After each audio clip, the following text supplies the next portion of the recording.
PKRC bersepadu MAEPS 2.0 ini adalah cabaran yang besar bagi kami ya. Peranan kami di dalam ini adalah memastikan keselamatan sama ada aset dan juga petugas-petugas frontliner lah, termasuk pesakit. Cabaran kami yang terbesar adalah kita perlu membina menyiap semua keperluan itu dalam tempoh 10 hari.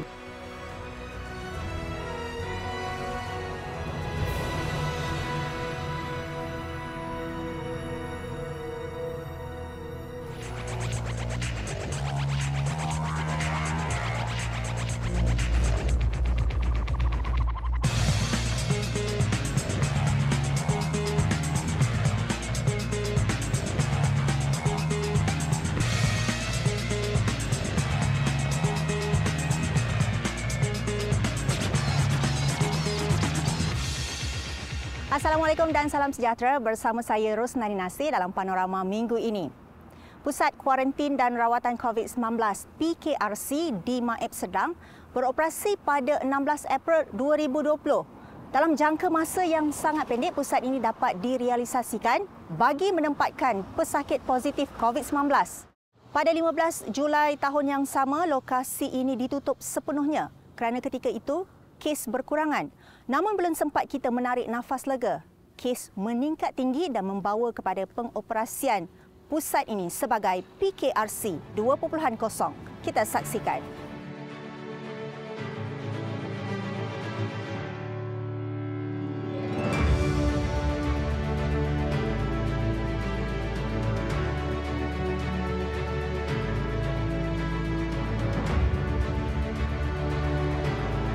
Ibarat medan tempur, namun musuhnya tidak kelihatan. Saban hari penghuni bertambah, namun mereka berjuang tanpa rasa kalah. Tunjang kekuatan operasi Pusat Kuarantin dan Rawatan COVID-19 bersepadu 2.0 MAEPS Sedang terletak pada 17 agensi yang terlibat.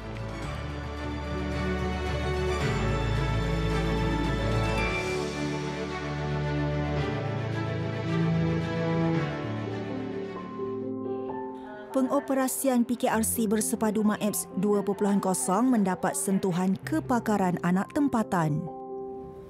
Pengalaman pihak MAEPS dalam melancarkan operasi Pusat Kuarantin dan Rawatan COVID-19 PKRC 1.0 sebelum ini banyak membantu untuk pengoperasian semula PKRC 2.0 dan pastinya ia bukan sahaja melibatkan kerjasama yang baik pelbagai agensi, yang paling utama adalah kerjasama dan juga toleransi yang sangat sempurna di kalangan kaki tangan MAEPS itu sendiri.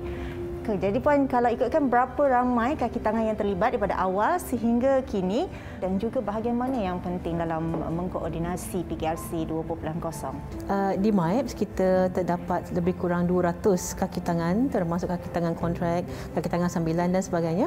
Tapi yang paling penting adalah unit operasi, event operasi acara ataupun event operation, di mana unit ini memang bertanggungjawab untuk membina struktur ataupun pembangunan fizikal di dalam dewan, di luar dewan ataupun yang berdekatan antara mereka. Bukan itu saja, di MAEPS juga kita terdapat unit catering.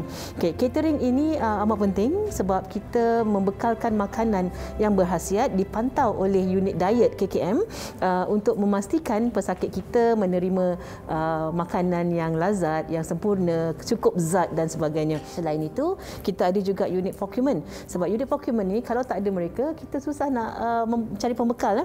Dalam keadaan sekarang MCO dan sebagainya, pembekal agak sukar untuk kita dapat bekalan yang cukup, yang terbaik dan sebagainya. Tapi unit procurement kita adalah unit yang menjadi tulang belakang kepada projek ini, di mana untuk mencari katil. Itu antara, kalau tak ada katil memang tak ada pusat kuarantin lah nampaknya kan. So definitely kena ada katil dan juga kita kena ada kemah-kemah yang Nani nampak tadi kat luar. So itu adalah kita punya unit yang bertugas di MAEPS. Jabatan Kerja Raya Malaysia berperanan memberi khidmat nasihat teknikal dari aspek susun atur, mekanikal, elektrikal, struktur serta menyelaras semua agensi yang terlibat dalam projek pembukaan semula PKRC MAEPS 2.0. Pasukan JKR yang mempunyai kepakaran reka bentuk hospital mendapat input pelbagai agensi bagi mengatasi pelbagai cabaran dan halangan yang timbul.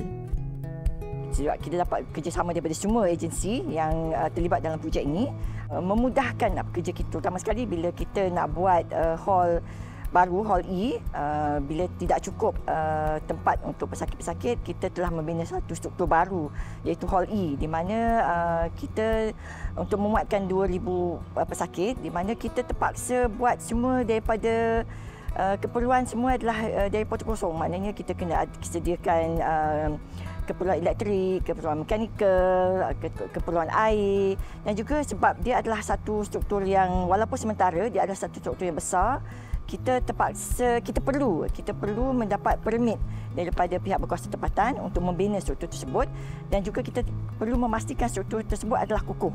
Dan cabaran kami yang terbesar adalah kita perlu menyiap semua keperluan itu dalam tempoh 10 hari, di mana selalunya kalau struktur sebesar ini dia mengambil masa lebih daripada 14 hari.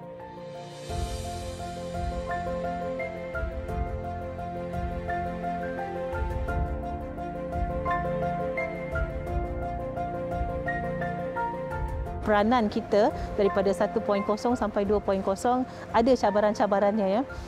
Masa 1.0 kita tidak dapat menggambarkan apa yang akan berlaku, dan kita pun tak ada template macam mana keadaan dalam dewan, infrastrukturnya, pembangunannya, kita kurang pasti.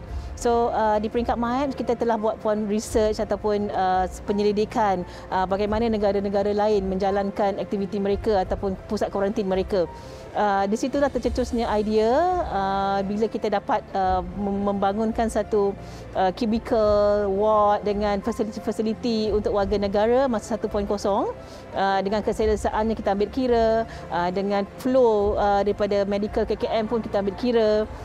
Dan di situlah kita dapatkan menyediakan satu pelan lantai yang agak komprehensif pada masa itu. Tapi pada 2.0 ni, bila kita dah ada contoh ataupun templatenya, kita sudah pun belajar dari segi kesilapan, perbaiki segala kekurangan, dan kita dapat menjalankan ataupun membangunkan PKRC 2.0 ini dengan agak mudah.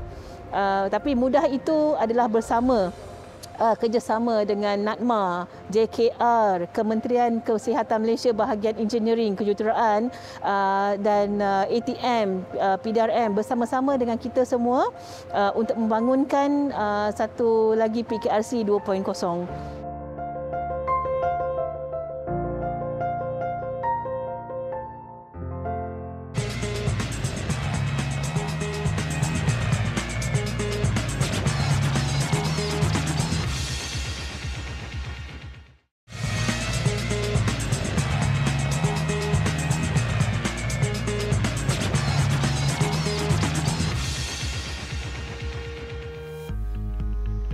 Operasi pembukaan semula PKRC MAEPS bermula pada 7 Disember 2020 dan menerima kumpulan pesakit pertama seramai 292 orang pada 9 Disember 2020.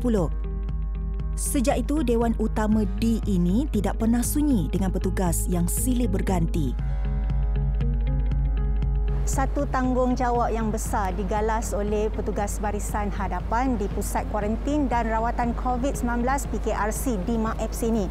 Dan di sini saja secara keseluruhan seramai 2,000 orang petugas ditempatkan untuk melaksanakan tanggungjawab yang melibatkan pelbagai agensi, dan antara petugas yang tertinggi iaitu melibatkan Kementerian Kesihatan Malaysia. Dan secara harian, seramai 1,300 orang yang terlibat bertugas di sini. Saya dimaklumkan, sebilangan daripada mereka tidak berulang-alik ke rumah. Bermakna mereka bermalam di sini dalam tempoh masa yang lama tidak menemui keluarga tersayang. Dan petugas barisan hadapan ini, mereka bukan sahaja daripada Lembah Kelang tetapi melibatkan petugas dari seluruh negeri di Semenanjung Malaysia.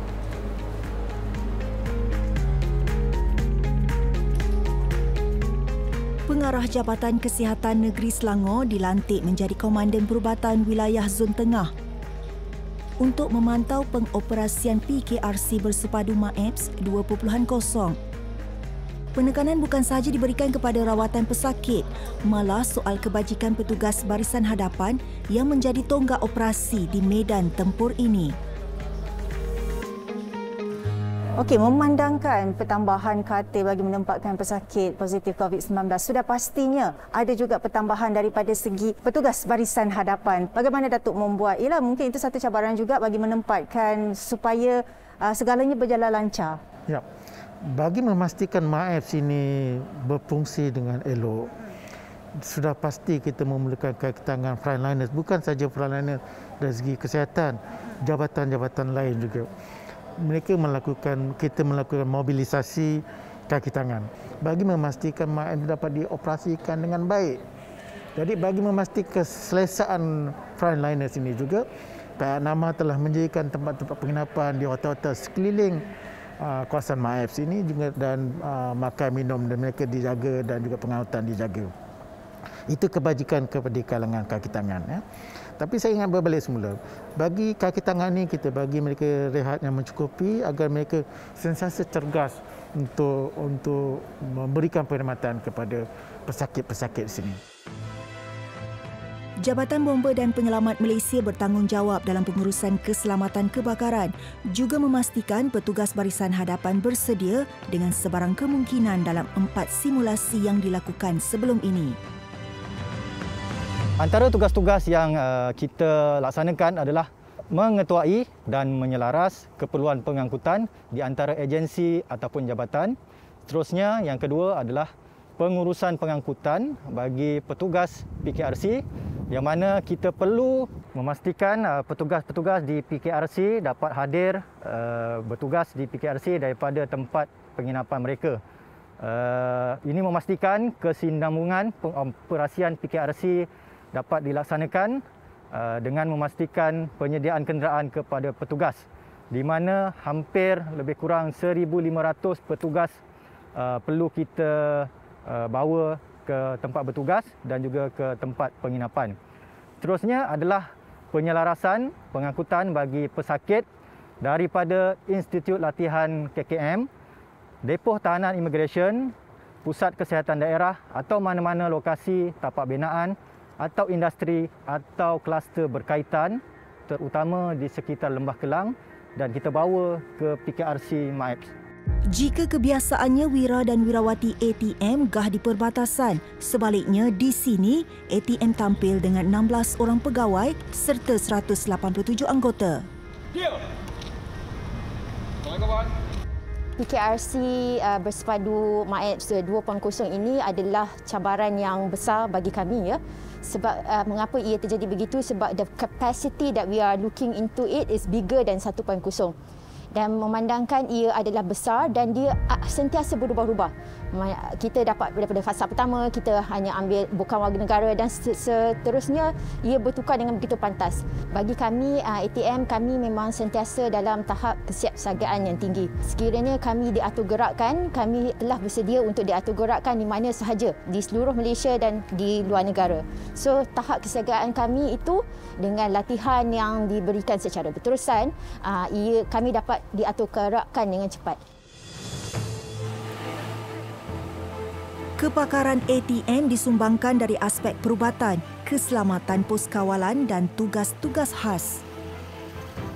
Elemen komunikasi berkesan antara semua agensi terlibat melancarkan segala urusan operasi. Alhamdulillah, saya merupakan timbalan pengarah 2 yang merangkumi skop-skop keselamatan, ya. Saya mendapat kerjasama yang sungguh baik dengan agensi-agensi yang berada di sini, especially polis, Jabatan Bomba dan Penyelamat, Jabatan Immigration Malaysia. Maksudnya dengan all those uniform agensi, kami dapat bekerjasama dengan baik.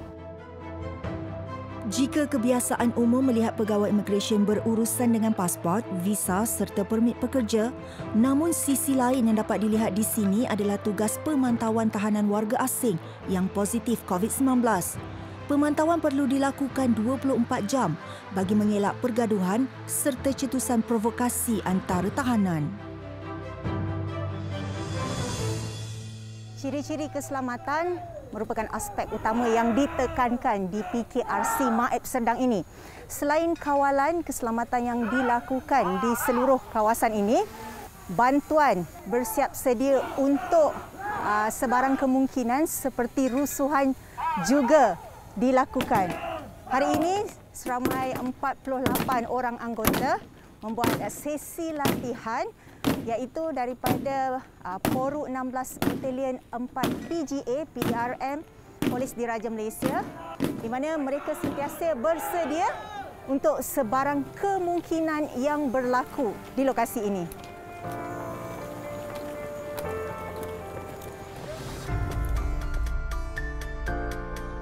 Menjadi tonggak keselamatan, PDRM tampil dengan 229 petugas dengan kekuatan 129 anggota bagi setiap shift. Apakah peranan yang dipertanggungjawabkan kepada PDRM di lokasi ini? Okey, terima kasih. Pertamanya saya sebagai venue commander di kawasan Maib ini untuk pusat kuarantin ni. Peranan kami PDRM ni adalah memastikan keselamatan sama ada aset dan juga petugas-petugas frontliner di sini, termasuk pesakit. Jadi kami di sepanjang berada di sini, kita membuat rondaan. Kita ada lebih kurang 16 pos kawalan di luar. Dan apabila setiap shift, kami akan masuklah di dewan-dewan untuk bertanyakan pada petugas agensi lain seperti KKM. Dan kita lihat belakang kita ni pada staff nurse, matron, kita saling bertanya apa keperluan yang perlu kita bantulah. Kadang-kadang ialah pesakit ni macam-macam hal. Dia rasa terancam tu kuranglah sebab dia dipisah dinding. Tapi apa-apa boleh berlaku kan. Jadi kami sentiasa turun ke hall-hall ni untuk memantau keselamatan petugas pada khususnya dan juga pesakit.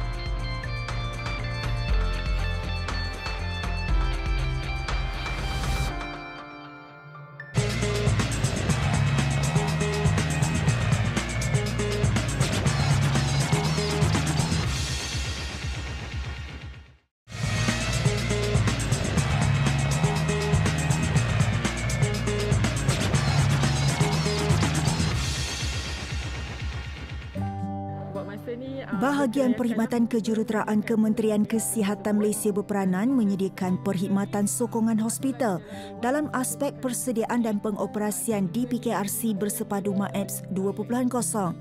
Syarikat Redicare dilantik mengurus perkhidmatan pembersihan, pengurusan sisa klinikal serta perkhidmatan mencuci dan menyediakan linen. Okey, di sini ada pakaian petugas dan juga pesakit. Pesakit ni kita akan standby je lah dekat sini. Sebab sebelum masuk ke sini dia akan ada satu checklist yang mana apa barang keperluan dia kena bawa. Jadi bila kadang-kadang baju tak cukup atau ni, kita akan standby untuk baju pesakit ni untuk supply dekat dalam bahagian dalam. Jadi pula untuk baju pakaian semua petugas yang masuk ke dalam red zone kita panggil, sebelum dia masuk, dia kena tukar pakaian ni dulu. Maknanya tak boleh pakai pakaian sendiri? Tak boleh. So dia akan ambil baju ni, dia masuk ke dalam, tukar baju yang dia dah pakai, gantungkan dan pakai baju ni.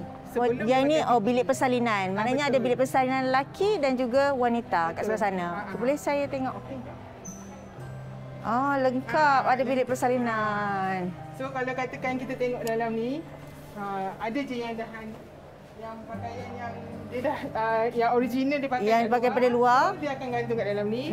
Dia pakai baju yang kita supply tadi dan dia akan ke sebelah sana untuk pakai PPE. Sebelum masuk dalam red zone. Okay. Sebab bila dia dah pakai PPE tu, bila dia nak keluar daripada kawasan red zone ni, dia akan balik ke sini balik. Balik ke sini pakai baju original dia balik. Baju yang dia pakai tadi dia akan masukkan dalam tong ni. Setiap petugas barisan hadapan serta pesakit perlu mematuhi SOP membuang sisa klinikal serta linen mengikut tong yang disediakan bagi memudahkan operasi petugas Redicare. Kalau boleh nampak tong-tong kuning tu. Tong-tong kuning. Tong-tong kuning tu semua yang kita boleh supply lah.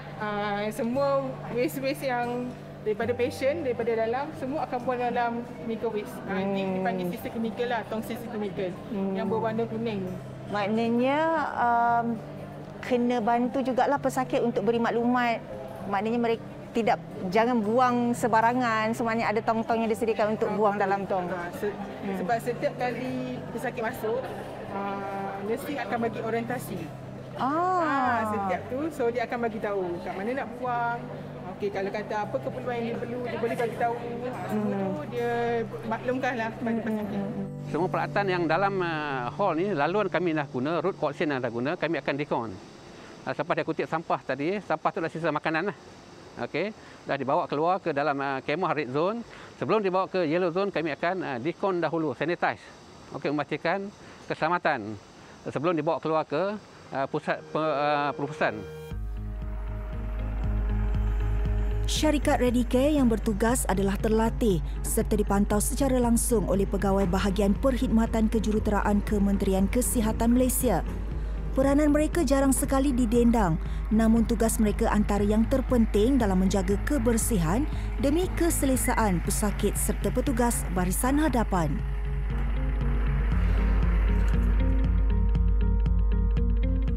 Lokasi strategik dikelilingi kehijauan dan keindahan alam menjadi terapi semula jadi buat petugas barisan hadapan. Keprihatinan kerajaan-kerajaan negeri memberi kemudahan penginapan buat petugas yang perlu bersiap siaga 24 jam amat dihargai. Saya mengambil kesempatan untuk mengucapkan ribuan terima kasih kepada kerajaan negeri. Yang boleh saya sebut dekat sini adalah kerajaan negeri Selangor, kerajaan negeri Pahang, Perlis, kita ada Sarawak, Penang, dan kita tak lama lagi kita akan buka operate untuk satu lagi rumah negeri iaitu di Sarawak dan Penang. Sebab ini sekarang belum lagi. Tapi penempatan ini kami pilih berdasarkan kepada kesesuaian lokasi dan juga tapak atau keluasan rumah. Sebab setiap negeri mempunyai keluasan ataupun reka bina, reka bentuk yang berlainan. Dan kami juga kena minta izin daripada kerajaan negeri untuk menggunakannya. So alhamdulillah dapat sangat positif feedback daripada mereka. Dan kalau you all tengok sekarang ni background kami memang di kawasan rumah negeri dalam Mayap Sedang. Kalau tak ada apa-apa, kalau tidak ada PKRC ni, tempat ini dijadikan tempat beriadah untuk jogging dan sebagainya. Dan masa mahal tempat ni sangat meriah dengan keadaan yang dengan kedatangan pelancong ke sini, pelancong dan tempat makan, kebudayaan, kesenian dan sebagainya. So kali ini berubah wajah. Bagi pihak petugas barisan hadapan ni doktor. So bila dapat peluang begini kan, ialah memandangkan tanggungjawab yang dijalankan kebanyakannya 24 jam seumpama di dalam hospital. So bagaimana perasaan bila menjadikan rumah-rumah negeri yang ada di sini sebagai penginapan untuk petugas barisan hadapan? Alhamdulillah, kami mengucapkan banyak terima kasih kepada pihak MAIP dan juga semua negeri-negeri yang terlibat dalam menyediakan fasiliti ini lah. Sebab memang kepentingan rumah-rumah ni memang kita sediakan untuk frontliners, especially yang petugas keselamatan. So they are the first frontliners yang especially dari segi safety keselamatan kan. So apa-apa yang berlaku memang kita sediakan tempat yang strategik dan selesa. Selesa tu penting, tapi yang penting-penting juga adalah strategik untuk mereka respon dengan cepat lah. So alhamdulillah dengan adanya rumah-rumah ini dan kerjasama semua, kita dapat laksanakan kooperasi dengan baik. InsyaAllah secara tidak langsung mengurangkan sedikit rasa tekanan, ya, membantu daripada segi emosi kita punya petugas barisan hadapan. Okay, kita pergi tengok rumah yang kat depan Pak.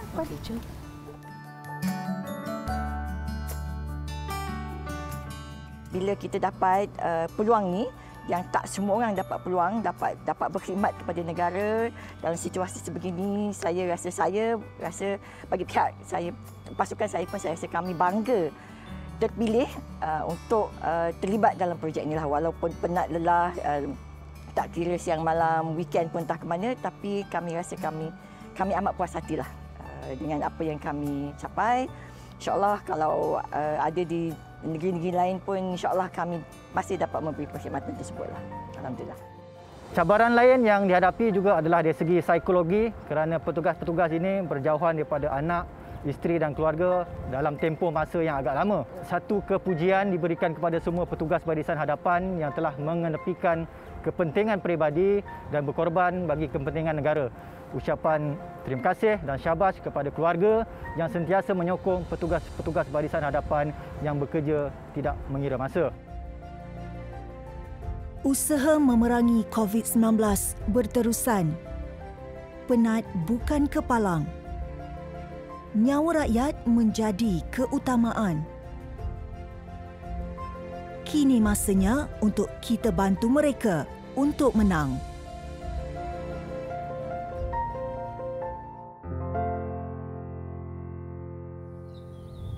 Perjuangan petugas barisan hadapan dan pelbagai agensi di PKRC Maib Serdang belum selesai. Ayuraya Malaysia sama-sama kita berganding bahu untuk memutuskan rantaian COVID-19. Sekiranya anda mempunyai sebarang komen ataupun cadangan, sila hantarkan ke laman Facebook dan Instagram kami dengan kata carian Panorama RTM. Sehingga kita berjumpa lagi pada minggu hadapan. Terima kasih dan Assalamualaikum.